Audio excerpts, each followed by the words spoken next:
Hi friends! ఇప్పుడు మనం Chinese చెక్కర్ అనే గేమ్ గురించి తెలుసుకుందాము. చైనీస్ చెక్కర్ అందరికీ తెలుసని నేను అనుకున్నాను. కాకపోతే చాలామందికి తెలియదు అని నాకు ఈ మధ్య తెలిసింది. ఈ గేమ్‌తో చాలా ఎంజాయ్ చేయొచ్చు. మనం అంటే 4, 5 మెంబర్స్ ఉన్నామంటే ఏ గేమ్ ఆడాలనో అర్థం కాదు కదా! ఆ టైంలో ఈ గేమ్ ఆడుకుంటే మాత్రం చాలా టైం పాస్‌గా ఉంటుంది. మనం ఇప్పుడు నే చూపిస్తున్న ఈ విధంగా ఈ గేమ్ ఆడాలి. నేను మీకు ఆడుతూ చూపిస్తాను. మనం ఇప్పుడు చైనీస్ చెక్కర్ ఆడదాం. నేను మీకు ఆడుతూ దీంట్లో రూల్స్, రెగ్యులేషన్స్ ఎలా ఉంటాయో చెప్తాను. మీరు కొంచెం అబ్జర్వ్ చేస్తే సరిపోద్ది. చాలా టైం పాస్ అవుద్ది. ఎవరు విన్ అవుతారా? ఎవరికి మించి ఎవరు ముందే వెళ్తామా?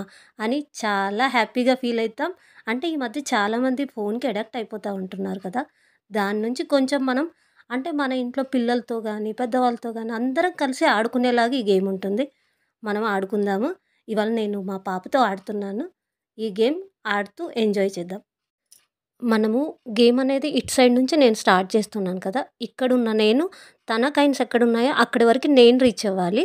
అక్కడున్న కాయిన్స్ అన్నీ తనవి ఇక్కడికి రీచ్ అవ్వాలి. అలా రీచ్ అయితే ఎవరు ఫస్ట్ రీచ్ అయితే వాళ్ళు విన్నర్స్ అన్నమాట. మనం ఇక్కడ 6 మెంబర్స్ ప్లే చేయొచ్చు. మేమిద్దరమే ఉన్నాం కాబట్టి మేమిద్దరమే ఆట స్టార్ట్ చేశాము. తినేంటి చూపిస్తానని చెప్పి ఆటోమేటిక్‌గా ఫస్టే ఆడేయడం స్టార్ట్ చేసిందని అనుకోకండి. ఎందుకోసమనంటే లెంతీ అయిపోతుంది గదండీ వీడియో. మాకు గూడా అంటే మధ్యలో బ్రేక్ ఇవ్వాలంటే నాకు అంటే ఈ గేమ్ అంటే మా ఇద్దరికీ చాలా ఇష్టమనమాట. అందుకోసమే ఆడుతూ ఎక్స్‌ప్లెయిన్ చేస్తున్నాను. ఆ చిన్న విషయానికి మీరేమి అనుకోవద్దు. ఈ గేమ్‌లో ఫస్ట్ రూల్ ఏంటి అంటే మనము సింగిల్ స్టెప్ జరుపుకోవచ్చు. తర్వాత ఒక కాయిన్ నుండి ఇంకో కాయిన్‌కి ఎంత దూరమైనా జంప్ చేయొచ్చు. అది ఎవ్వరి కాయిన్ అయినా పర్లేదు. ఎంత వరకైనా జంప్ చేయొచ్చు. లేకపోతే మనకి ఆప్షన్ లేకపోతే ఏంటి అంటే ఒకటి సింగిల్ మూవ్‌మెంట్ ఇవ్వొచ్చనమాట.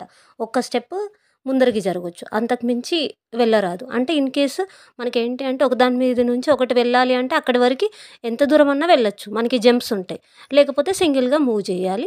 అలా మాత్రం ఈ గేమ్ ఆడాలి. అంతకు మించి రూల్స్ ఏం లేవు. ఎవరు ఫస్ట్ రీచ్ అయితే వాళ్ళు విన్నర్స్. చాలా బావుంటుంది. ఇంకా 6 మెంబర్స్ ఆడితే ఇంకా ఎంటర్‌టైన్‌గా ఫీల్ అయితాం. ఒకరికి మించి ఒకరు ఆలోచిస్తూ స్టెప్స్ ఏస్తారు. ఇంకొకరికి వే దొరకకుండా వీళ్ళు ప్లాన్ చేసుకొని వెళ్ళిపోతా ఉంటారనమాట. చాలా బావుంటుంది. ఇప్పుడు మనం ఇలా పెట్టాం గదా! తను మూవ్‌మెంట్. నెక్స్ట్ తన ఛాన్స్ అనమాట. ఎక్కువ టైం తీసుకోకుండా తొందర ఆడేస్తే బావుంటది. ఒక్కొక్కరు ఆలోచిస్తూ ఇంకొకరిని బ్లాక్ జేస్తూ వెళ్తా ఉంటారు. చాలా ఇంట్రెస్టింగ్ అనిపిస్తది. ఇది మీరు కూడా ఆడితే ఎంజాయ్ జేస్తారు. ఈ గేమ్ మీకెవరికైనా ముందే తెలిసుంటే నాకు కామెంట్ సెక్షన్‌లో పెట్టండి. ఈ గేమ్ మనకి స్మార్ట్ ఫోన్‌లో గూడా డౌన్‌లోడ్ చేసుకోవచ్చండి. ఆ ఆప్షన్ కూడా ఉంది. కాకపోతే ఏంటంటే, మాకు బోర్డ్‌లో ఆడడం ఇష్టం. ఎందుకంటే, కాయిన్స్ తీస్తూ పెట్టడము, మళ్ళీ ఫోన్ లైటింగ్ కొంచెం మనకి హెల్త్‌కి కూడా అంత మంచిది కాదు గదా! అందుకోసమని మాకు బోర్డ్‌లో ఆడడమే ఇష్టము. అందరం కలిసి చాలా మట్టుకి అందరము ఆడతాము. ఎప్పుడో ఒకసారి అందరికీ కుదిరినప్పుడు మేము టైమ్ పాస్‌గా ఆడుతా ఉంటాం. మొబైల్‌లో కూడా డౌన్‌లోడ్ చేసుకోవాలి అంటే చైనీస్ చెక్కర్ అనే అంటారు. దాంట్లో గూడా చైనీస్ చెక్కర్ అనే ఉంది. అది కూడా బావుంది. అది సింగిల్‌గా గూడా మనం ఆడుకోవచ్చు. ఈ బోర్డ్‌లో ఆడే విధానం మాత్రం నేను చెప్తున్నాను. ఎందుకంటే రూల్స్ అండ్ రెగ్యులేషన్స్ దీంట్లో ఏంటి అంటే, మనం ఎదుటి వాళ్ళు ఏం తప్పు చేస్తున్నారా అని కాన్సంట్రేట్‌గా చూస్తాం. అందులో అయితే మనకు కంప్యూటరే చెప్పేస్తుంది. మీరు రాంగ్ స్టెప్ ఏస్తున్నారు అని. యాక్సెప్ట్ చెయ్యదు కూడా దాంట్లో. పిల్లలతో టైమ్ స్పెండ్ చేసినట్టుగా కూడా ఉంటది. వాళ్ళకి కూడా కొంచెం రిలాక్స్ అవుతారు. పేరెంట్స్ కూడా మనతో ఆడుతున్నారే అని. నాకైతే చాలా హ్యాపీగా అనిపిస్తుందండి. మా పిల్లలు కూడా చాలా హ్యాపీగా ఫీల్ అవుతారు. మేము గూడా వాళ్ళతో ఆడుతా ఉంటే, మనం కూడా టైమ్ స్పెండ్ చేసినట్టు అవుతుంది.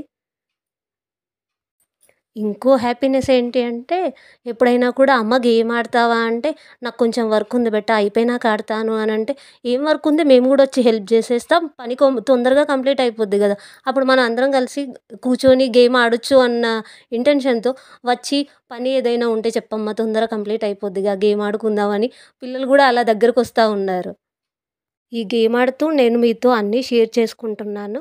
అలాగే మీకు దీంట్లో